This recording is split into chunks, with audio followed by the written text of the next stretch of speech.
Have you ever wondered why America's most legendary trucks just vanished overnight?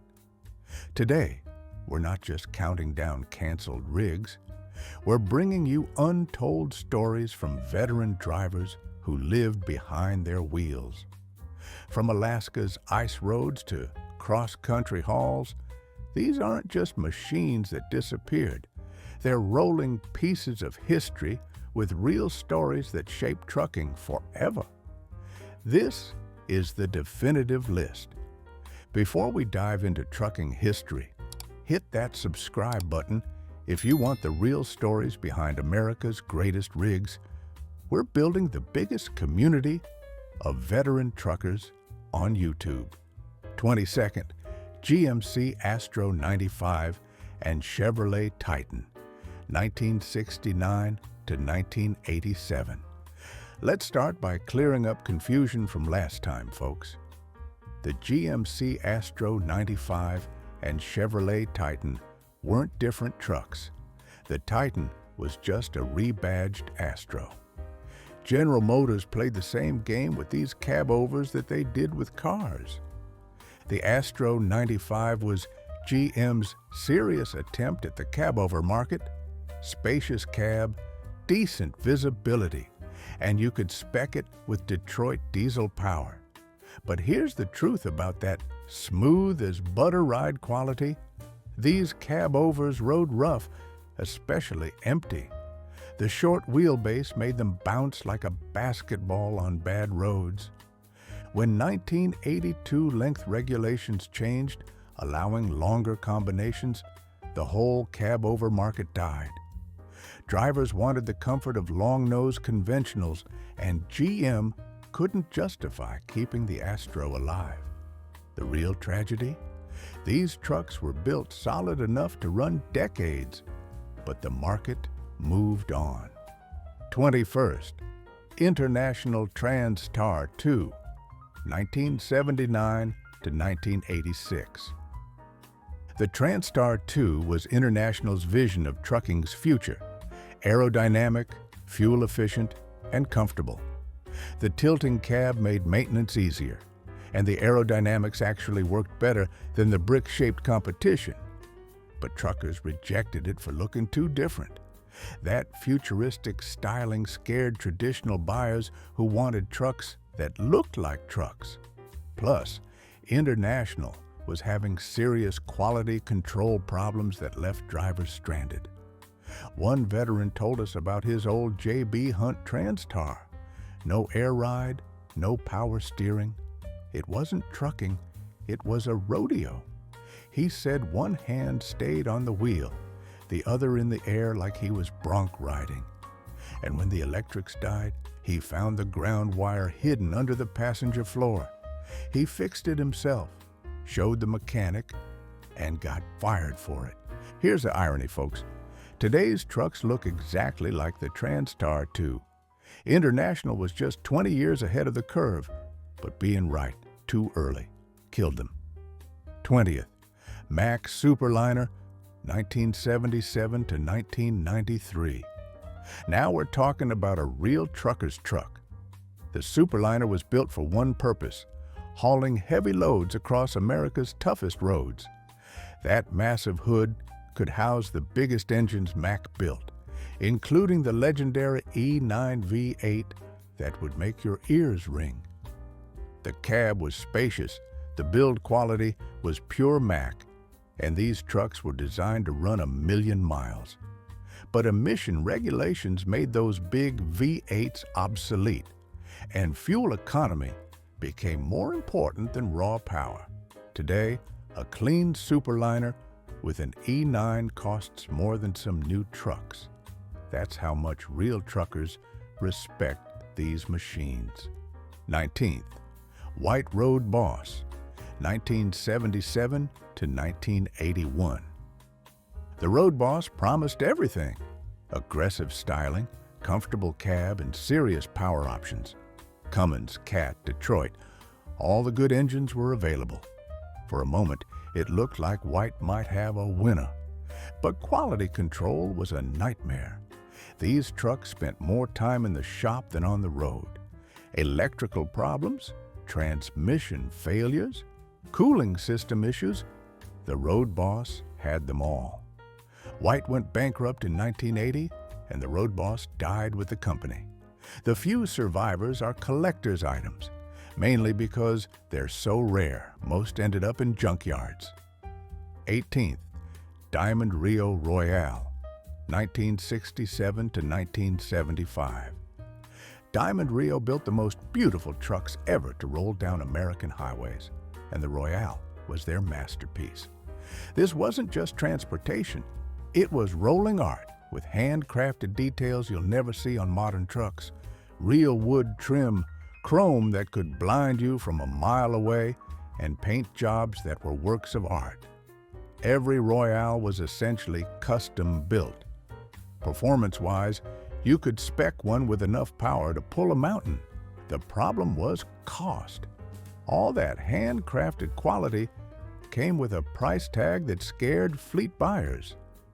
Diamond Rio was building Rolls-Royces in a Chevrolet market. When they folded in 1975, trucking lost something special.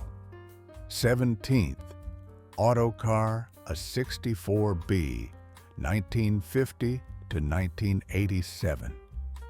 Autocar built trucks for serious work, and the A64B was their bread and butter for nearly 4 decades. This was a working man's truck, no frills, just reliable power and durability. Popular in construction, logging, and heavy haul, it wasn't pretty, but was tough as nails. The cab-over design gave excellent visibility for job site work, and the short wheelbase made it maneuverable in tight spaces. But trucking was changing. Long haul became more important than local work, and drivers wanted comfort over pure functionality. The A64B was a dinosaur in the new world. 16th, Brockway Husky, 1957 to 1977. The Brockway Husky was built in Cortland, New York, by folks who understood truckers' needs. This wasn't corporate committee design. It was a truck built by truckers for truckers. Brockway specialized in heavy-duty applications, log-in, construction, heavy haul. If the job was tough, you wanted a Husky. The build quality was exceptional, and durability was legendary. But Brockway was a small company in a big industry. They couldn't compete with the marketing budgets and dealer networks of major manufacturers. 15th, Hendrickson, 1916 to 1982. Here's where we need to correct another myth from last time. Hendrickson's suspension wasn't smooth as butter. It was the opposite. Drivers called it riding a jackhammer. Old-timers say with Hendrickson walking beams, you could look in the mirror and see all 8 drive tires bouncing off the pavement under light loads. The suspension was built for heavy loads, not comfort. But Hendrickson was innovative, building custom trucks for extreme applications. When standardization became more important than customization, their custom approach became a liability. Old hands remember the Hendrickson suspension like a bad backache. Under a light load, you could look in the mirror and see all 8 drive tires bouncing off the pavement at once. They were bulletproof for heavy jobs, but for the driver, it felt less like cruising and more like sitting on a jackhammer for 500 miles straight. 14th, Marmon, 1963 to 1997. Marmon was the last truly hand-built American truck. Every rig was essentially custom-made, with attention to detail that put other manufacturers to shame. These weren't mass-produced. They were crafted. Owner-operators loved Marmons because each truck was unique. The build quality was exceptional, and you could spec them exactly how you wanted. But that hand-built approach was expensive and slow. When the trucking industry demanded faster production and lower costs, Marmon couldn't adapt. The company died in 1997, taking the last of the true custom truck builders with it. 13th, Hayes, 1920 to 1975. Hayes built logging trucks in British Columbia that became legends throughout North America. These weren't pretty trucks. They were purpose-built machines for the toughest job in trucking. In the logging camps of the Pacific Northwest, Hayes trucks were kings. They could handle loads that would break other trucks, and they kept running in conditions that would stop anything else. But the logging industry changed, and Hayes couldn't adapt to the broader trucking market. When they folded in 1975, logging lost its most capable trucks. 12th, Pacific P16, 1947 to 1981. The Pacific P16 was another logging legend built specifically for the massive timber of the Pacific Coast. These trucks were engineered to handle loads that seemed impossible, entire old-growth trees that weighed more than most complete truck-trailer combinations. Pacific understood their market perfectly. Loggers needed trucks that could work in impossible conditions, and the P16 delivered. But like Hayes, they were too specialized to survive when the industry consolidated. 11th, Diamond T, 1905 to 1967. Diamond T built trucks with a reputation for quality that earned them the nickname Cadillac of trucks. For over 60 years, they were synonymous with premium construction and reliability. Their trucks combined performance with elegance in ways few manufacturers could match. Diamond T understood that truckers took pride in their equipment, and they built trucks worthy of that pride. But the industry was consolidating, and independent manufacturers were being squeezed out. The merger with Rio created Diamond Rio, but it was really just a slow death for both companies. 10th, Dodge Bighorn, 1975 to 1980. The Dodge Bighorn was Chrysler's attempt to build a serious heavy-duty truck. For 5 years, it competed with established manufacturers, and it wasn't bad, just unlucky. Dodge positioned the Bighorn as a premium truck with distinctive styling and solid engineering. You could spec it with good engines, and the build quality was decent. But Chrysler was never fully committed to heavy trucking. When times got tough, the Bighorn was expendable. Chrysler retreated to light-duty trucks, leaving another gap in American truck manufacturing. 9th, Ford CL 9000, 1978 to 1998. The Ford CL 9000 was an innovative cab-over with features ahead of its time. The air ride cab bags isolated the driver from road shock better than anything else available. It was Ford's most advanced truck. But the cab-over market was dying, and Ford couldn't justify the development costs for a shrinking segment. The CL 9000 had the misfortune of being excellent at exactly the wrong time. 8th, Sterling, 1998 to 2009. Sterling was born from Ford's heavy-duty division when Freightliner bought it from Ford.